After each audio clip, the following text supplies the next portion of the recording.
Chapter 1. A Beautiful Wife. I cannot recall how, when, or where I met Ligia. It was a long time ago, and my memory is not good. However, I believe I first encountered her in a large, old city near the Rhine in Germany. She informed me that she came from an ancient family, but I never learned the family name of the woman who became my friend, my partner in my studies, and ultimately my wife. Why did I never discover her family name? Perhaps because she did not want me to find out. But I cannot remember. One thing I remember clearly is that she was tall and slim. As time went on, she became very thin. How can I describe her quiet, aristocratic movements or the peculiar softness of her footsteps? If she entered my office, I only knew she was there when I heard her voice or when she placed her white hand on my shoulder. She possessed a beautiful face, although it did not possess a classical kind of beauty.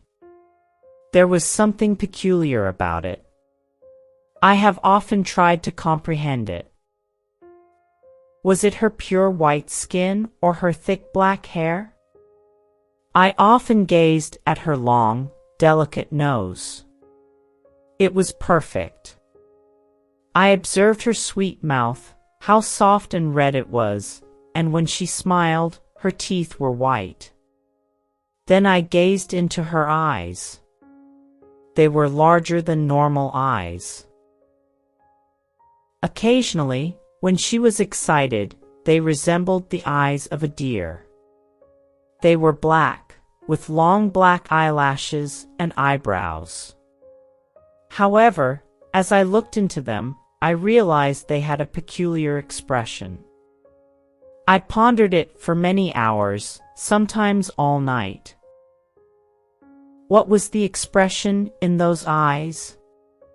I yearned to know. Many times, I believed I was on the verge of discovering the answer, but then it slipped away. Ligia was remarkably determined. She was always calm and composed, but her determination was evident in her eyes. It radiated like a terrible energy, and at times, it frightened me. Ligia was also highly intelligent. She excelled in Latin and Greek, and she possessed a flawless command of many other languages. She never made a mistake. She was also a student of science and mathematics.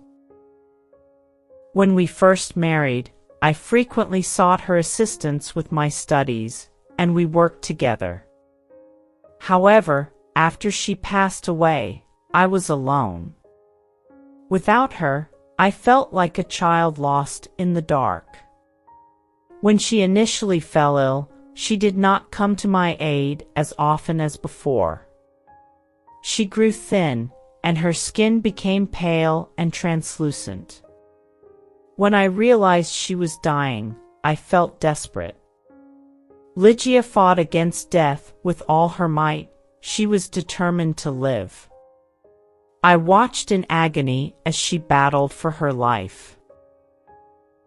I knew she loved me, but it was only in her final moments that I truly comprehended the depth of her love.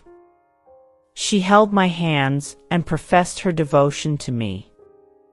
I cannot speak of it now, but let me say that her love for me was intertwined with her determination to survive.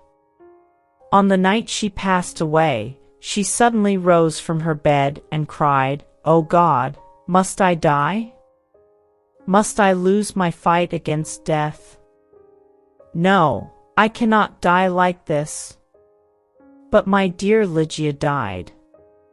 I was consumed by sorrow, and I could not remain in the old city by the Rhine. For a few months, I traveled around, and then I purchased an old abbey in a secluded part of England.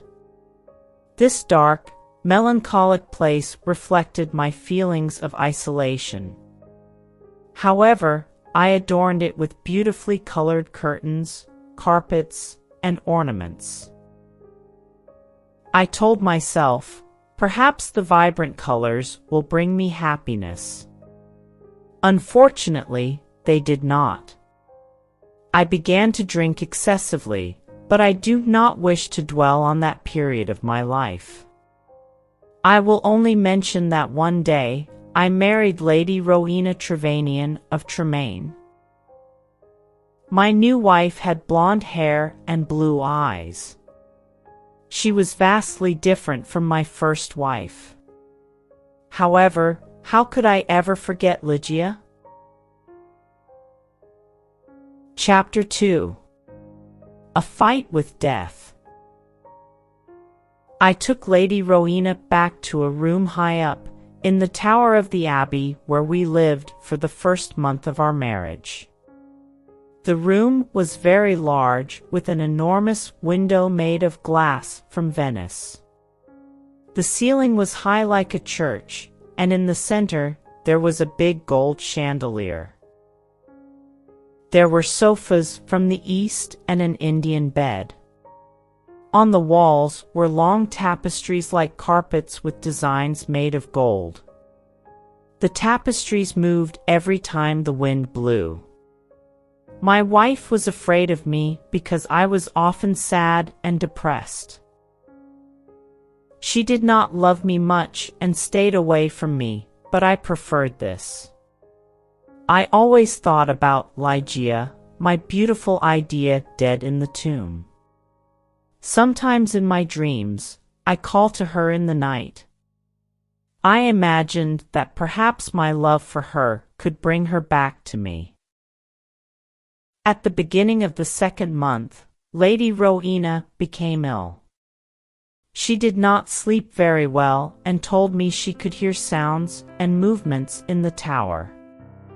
"You have a fever," I said. "You're imagining things." She got better, but then she went back to bed with a second illness worse than the first. The doctors could not understand it. Again, Rowena began to hear little sounds and movements in the bedroom, and they frightened her. One night at the end of September, she woke up suddenly. I was sitting on a sofa by her bed. She whispered to me that she could hear sounds and see movements, and there was a frightened expression on her thin face. But I saw and heard nothing. "It's the wind," I explained. "You can see the tapestries moving in the wind." But her face was white with fear, and she nearly fainted. I remembered that there was some wine on the table on the other side of the room. As I walked under the light of the chandelier, a strange thing happened. I felt something invisible pass me, and on the carpet, I saw a shadow, almost the shadow of a shadow. I decided to say nothing to Rowena. I poured out a glass of wine and gave it to her. Then I sat on the sofa and watched her. After some moments, I heard very quiet footsteps on the carpet coming towards the bed. A second later, as Rowena was about to drink the wine, I saw, or perhaps I dreamed that I saw, 3 or 4 large drops of a bright red liquid fall into the glass. Rowena did not see it. She drank the wine, and I said nothing because I thought it was only my imagination. After this, Rowena's health got much worse, and on the third night, she died. Her servants prepared her for the tomb, then covered her with a sheet. The next night, I sat alone with her body in the bedroom. Strange forms and shadows moved around me. I looked nervously into the dark corners, at the moving tapestries, and I felt frightened. Then I looked at the carpet under the chandelier. There was no shadow there, and I felt better. When I looked at Rowena on the bed, sad memories of Ligeia, the only woman I ever loved, came back to me. It was perhaps around midnight when I heard a sound. It was quiet but clear, and it woke me from my dreams. I thought it came from the bed. I listened in terror, but I did not hear it again. I looked carefully at Rowena for any sign of life. She was not moving, but I continued to look at her. Minutes passed, then I noticed a little color in Rowena's face. My heart stopped in horror. I could not move. When I realized that Rowena was not dead, I attempted to revive her. However, soon the color vanished from her cheeks and her face returned to a marble-like appearance. Her lips became thin, bearing the horrifying expression of death. As her body grew cold and rigid, I collapsed onto the sofa and dreamt of Ligeia.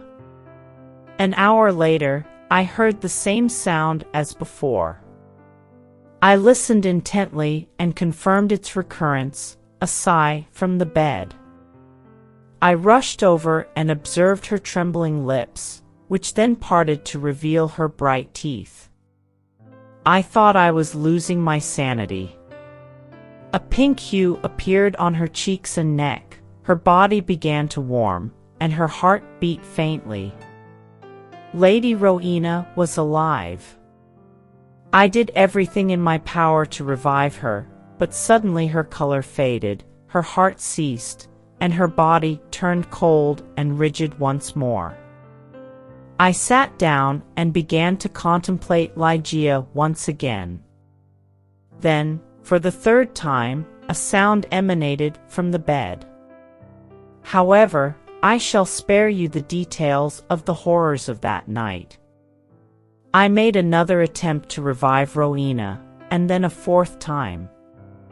On each occasion, she seemed to struggle against an unseen force, and her body underwent a transformation. I cannot explain how, but she appeared different. It was nearly dawn when she moved once more. Exhausted, I sat on the sofa while Rowena's body exhibited more vigor than before. Her color returned, signs of life altered her face, and although her eyes remained closed, she appeared alive. Suddenly, she rose from the bed and walked slowly towards the center of the room, as if sleepwalking. I did not tremble, nor did I move. I remained as cold and motionless as stone, paralyzed by what I witnessed. As I gazed at her, my mind became flooded with wild thoughts. Was Rowena truly alive? Could I truly see her blonde hair and blue eyes? Why was I not certain? I could not discern her mouth clearly, but her cheeks resembled pink roses, didn't they? Or were they the cheeks of ruin? And wasn't she taller than before? A madness overcame me. I rushed towards her, but she moved away. Then, I noticed her long hair swaying in the wind, blacker than the darkest midnight. And now, slowly, her eyes opened. I screamed like a madman, for these were the black eyes of my lost love, the eyes of Ligeia.